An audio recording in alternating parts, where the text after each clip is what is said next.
Hey everybody, welcome back to Mustafa Media Mondays. Today's topic is how social media has impacted progressive movements. I'm joined here with my brother today. I chose him as my guest speaker. Our age difference being 10 years apart, we've basically seen social media transform in different ways. Social media has been a key factor in my life. It's been present for as long as I've been alive. I've seen movements progress through the media and like it's basically more normalized, whereas like Malek, like what would you say? I mean, the difference is it's heavy difference. Like when I was in high school, and keep in mind it was very turbulent times when Trump was running for office and he was kind of talking crazy, and there was a lot of it was just crazy, right? But Black Lives Matter was very controversial at the time. Right. Like it was actually so controversial that it was maybe 60-40 split with people who actually supported Black Lives Matter. I'd say that's even a little generous, but I went to Scioto. It was the same school, you know what I mean? And it was very controversial. Now, dude, anyone that's on TikTok, chances are they know about Black Lives Matter and they support it. Right. It's just like it's a easier educating. I even remember like back in 2020 when Black Lives Matter, like the George Floyd thing happened. I remember how originally like that sparked Black Lives Matter to be even more widespread than it had been before, and a lot more accepted, right? And a lot more now like I remember Colin Kaepernick kneeling. That was a huge thing, right? It was a huge thing. It was before TikTok, but that made so many people. Colin Kaepernick kneeling had a lot more haters than it did supporters. Like it was a big deal, and I think like if he had done that now with TikTok and with just the overall more progressive, like more people are more inclined to support Black Lives Matter, I think it'd be different. Right, I agree. And this actually drives me to my first point of how social media has enhanced political advocacy. When Colin Kaepernick kneeled, or has not enhanced political advocacy, has like enforced economic pressures. When Colin Kaepernick kneeled, I remember there was like a boycott Nike campaign, and people were burning things, and it was like Republicans or conservatives arguing that what he was doing was unpatriotic and like kind of missing the point. But economically, like you mentioned, bro, we have been boycotting.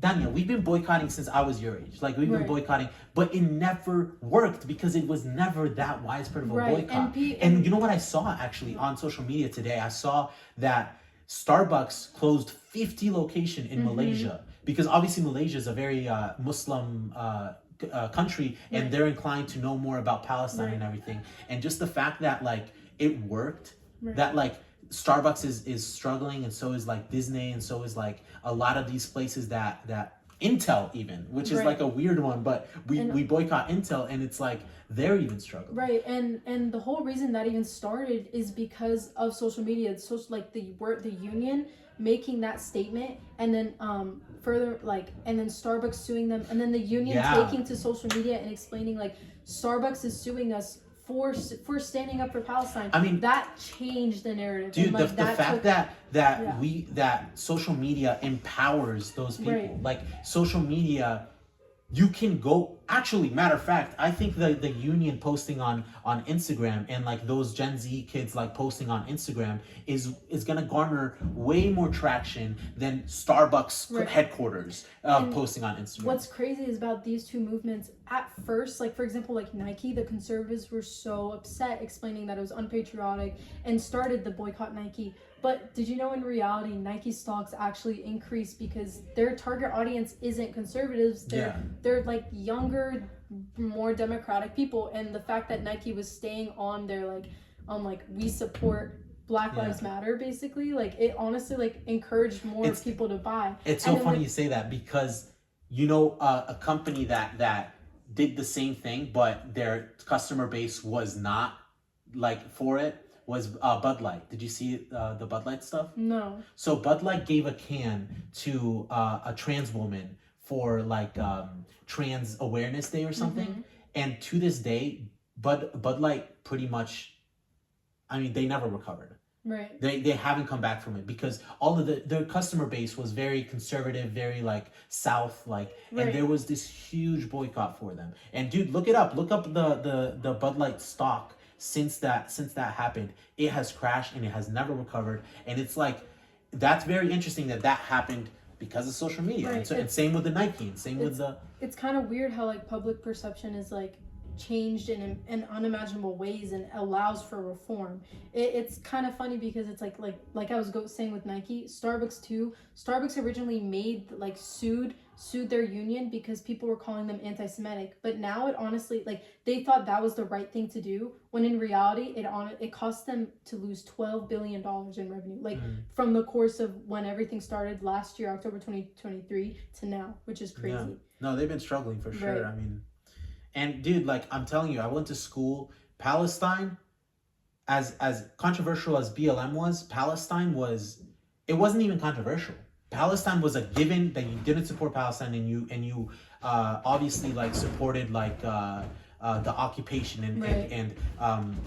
and people. That was just a given, right? Right. And then I was just gonna like to connect it back to Palestine. Even the Arab Spring, like, what was that like for you? Like kind of growing up through it. ¿Están en video? Yeah. Sí, mamá. Oh, perdón. No, está bien. ¿Qué pasó? Yeah. No, we want to ask you about the Arab Spring. ¿Te recuerdas el Arab Spring cuando Gaddafi, todos los árabes estaban... Well, Facebook, how was that like? Like, what did social media help? Like, did you see الاشياء عشان social media? You were in America, صح؟ وكل شيء todo estaba pasando in Egypt, Arabia. And Tunisia. So, how was that? Like, pero how did you know saw about it all, that? right? From social media. Like, what do you think that was like? Because before you didn't see all that stuff. Yeah, amazing. ليش لما طلع بلاك بيري it was crazy لأنه the only way we can text each other. Yeah. Right. In the other world يعني. Yeah. So do you think that helped the all the revolutions? Like, how many revolutions there were? Because there was social media? Because people saw it on Facebook? Yeah, like you can easily see that, they're doing this طبعا في knowledge more. Right. Now. Yeah. So that was just cool. my mom. All right, love you. My mom, she moved to America at 2000, like 2007. 2007. The year you were born. Right. She moved to America in 2007. So, and Facebook started when, like 2000, like. I don't know, but I know that it was popping up. My mom has grown with social media as well. She's seen the beginning, especially like relating back to the Arab Spring. My mom was in America seeing not her hometown, but her home area, like the Middle East, like basically in flames through her device. And as she said, just to reiterate, she said that like honestly it allowed for more revolutions to occur. Everyone seeing like Tunisia or Egypt and all these protests happening, it allowed for more protests to occur because we have more confidence, and I think that relates to even what's going on now today. Yeah, with America's like almost silent revolution, with like the huge wave to the right. Mm-hmm. I mean, Trump getting elected this time, dude, the amount of podcasts he did, right? Like I saw something about how Trump did like a total of like 23 hours of podcasts, mm-hmm. and Kamala did like a total of like 6 or something, mm-hmm. right? And obviously, like a podcast, this is the podcast election. Right. Like that's what got people talking about. This is a media. He was doing videos with Logan Paul and right. Aiden Ross. Kamala and was with Call Her Daddy. Like it's crazy that is the new wave, and that's how.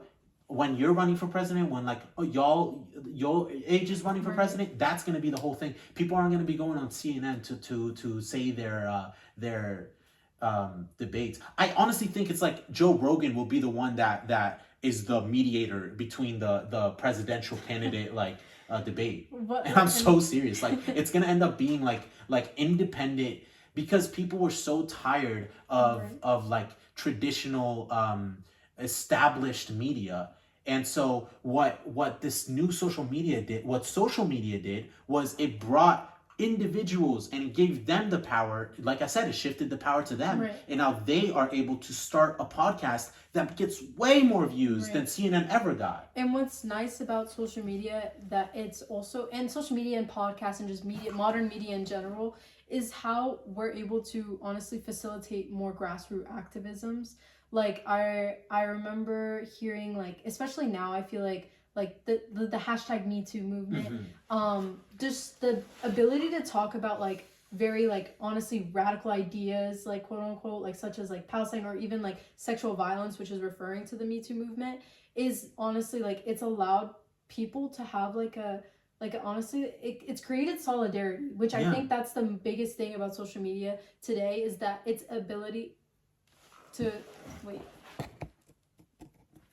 Sorry. its ability to create solidarity amongst borders, like amongst like in the over the entire world, across borders, right? yeah. And it's like honestly it's very like cool to see and heartwarming to see. Yeah. But I mean, the fact that people your age in Toyota know what's happening in Congo, right, or know crazy. what's happening in Sudan, it's like it's insane, right? Like, and because in reality, we used to rely on these like newspapers and in like, reality, ABC News, it would have been only people like you who have parents who watch the news in Sudan that would know about it, right? But now it's like literally like everybody sees just off Instagram from like, the suburbs of Columbus, like they're even knowing about a lot of people bring up like as a counter argument to this is like slacktivism or like performative activism and like misinformation, but like I feel like that's not that like argument gets diluted once you start realizing the fact that like, okay, sure, someone might be performatively posting on their story, but then that goes and educates so many other people, and honestly, but like it encourages the fact that the things like Black Lives Matter or Palestine were at one point such controversial things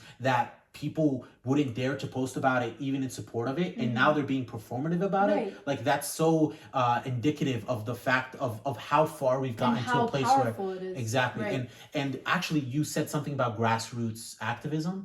Okay, I wanted to talk about AOC. So can I actually ask you a question, like related, just because I want to make sure I hit this? Sure. Did you ever participate in the Fridays for the Future, where like Greta Thunberg started skipping school every Friday? And like, no. I remember a lot of people protested that, and I like, obviously I was a kid, but like looking back, like it's a case study that we review. Okay, so something that did happen was during when I was in high school, the Parkland shooting happened, and that was probably the one that got the most, just like George Floyd got the most support for Black Lives Matter. The Parkland shooting got the most support for gun reform. And there was these like kids like my age, literally my age, that were seniors, sophomores in the school that got shot up. They were the activists. I don't remember their names, but they got hundreds of thousands of followers and stuff, and they decided on this day we're gonna protest. And it was like, it got to us, and Sayota decided that we were gonna partake in it, that we were gonna do a walkout. Right. So in the middle of the day, we were all just going to get up and leave the school. Right. And it's just interesting that like they were able to, people my age were able to post like, on this day, we're all going to get up and leave school. Right. And like the fact that we're even able to do, like, imagine trying to spread that when 20 years ago, trying to get people to like all coordinate when you're gonna leave, what time, until like way after, like the media has been able to, like I said before, accelerate like movements, accelerate the process, and honestly it's helpful in addressing things right away. Like, well, not even that I wouldn't even have known about the shooting. I probably would have found out from like CNN or Fox or something. What are the odds that CNN gets a literal 17-year-old to get on in front of them to talk about what happened and everything, right? And if they did, it would be in a 2-minute segment, and it's very much like almost like taking advantage of their trauma and stuff. But when they do it themselves, it's very empowering to themselves, and they're the ones that decide, like you said, grassroots like activism. They're the ones that decided, I want to have a following about this, and I want to fight for gun reform and whatnot. I think like just to like emphasize the fact that social media has helped marginalized voices.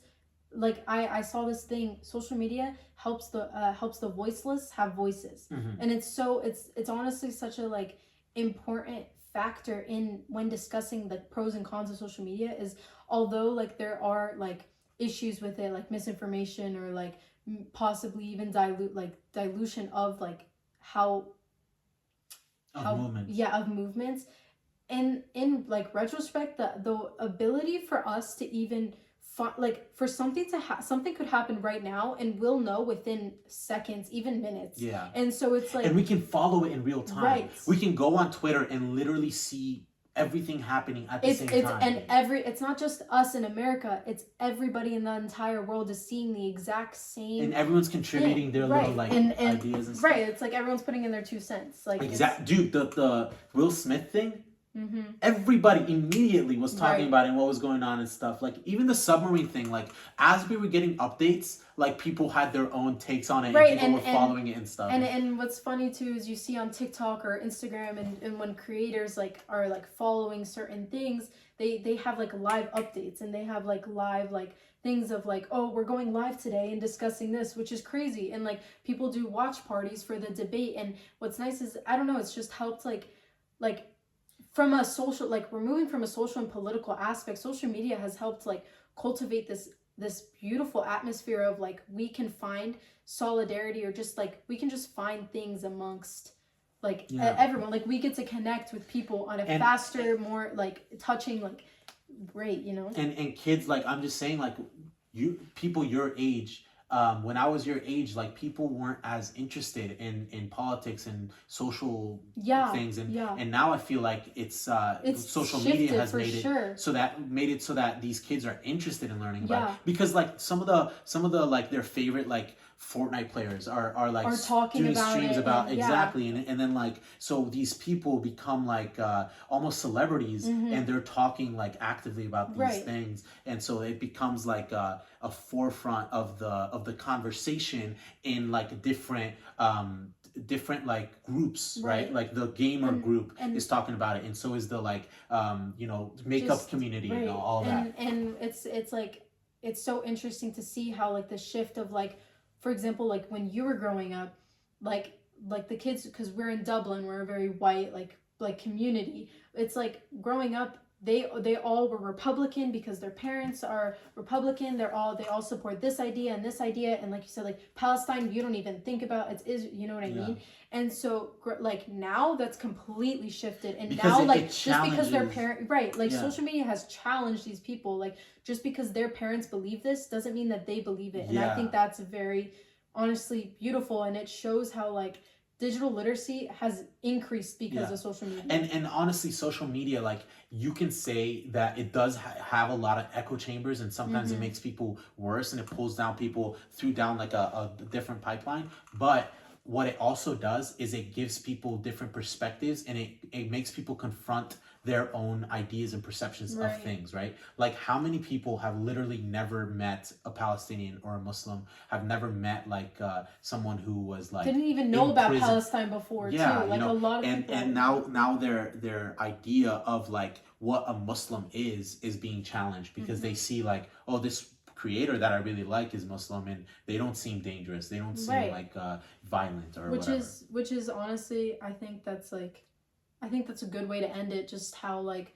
social media has helped change the narrative. It's helped change perspectives, and it's helped like unradicalize these radical ideas. You know what I mean? Like media today and like just the world today has significantly been more accepting of these movements. Progressive movements. Yeah, just to put a bow on it, like the difference between traditional established media and social media, more than anything, is the individual person. Right. Like the established traditional media is they're conglomerates, and they end an aesthetic. They end up consolidating all of the takes and all the beliefs. But with social media, there's so many different people. There's so much nuance. There's so much nuance, and everybody has their own understanding of the thing. Right. Whereas like when you have a script and you have like an owner like Bezos. Never mind. We're not gonna get into all of it, but like these people are billionaires that own these companies, and no billionaire can tell a bunch of 17-year-olds or 16-year-olds what they can and can't say on TikTok. And I think that's like also important. It's just like modern media or old media, like newspapers and news outlets, like they all have a certain like expectation and an aesthetic to follow. Having social media has allowed us and like having social media has literally, like you said, like allowed for so many perspectives all at once, and even though it may be overwhelming, you naturally, things start to feed through and you naturally start to get more educated. Yeah, it's platformed us, right? Anyway, see you guys next Monday. That's our podcast for today. Thank you for tuning in. I hope you learned a little something, and I guess this brings up the question, like what do you think? Like, what do you think about the digital Leave a literacy? comment down below. Leave a comment. What do you think about the digital literacy today? Thank you for watching. Thank you.